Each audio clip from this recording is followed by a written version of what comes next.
there's something about a loaf of bread. This bread I got from the boulangerie this morning early. It's raining here, y'all. The weather is gray, miserable, but this fresh loaf of bread is all I need. Can you hear it? Can you hear it? Like, that sound. That sound. Oh my goodness. And when you cut into it and tear it apart, can you hear it? Y'all, Costco's baguettes could never. Could never. Simple, fresh ingredients. This loaf is €1.30. You can definitely get a loaf of bread for €1 though. Usually they're about €1. This is a pain tradition.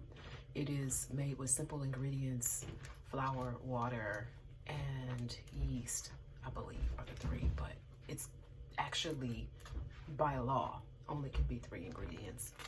Make sure you get your baguette when you come to Paris.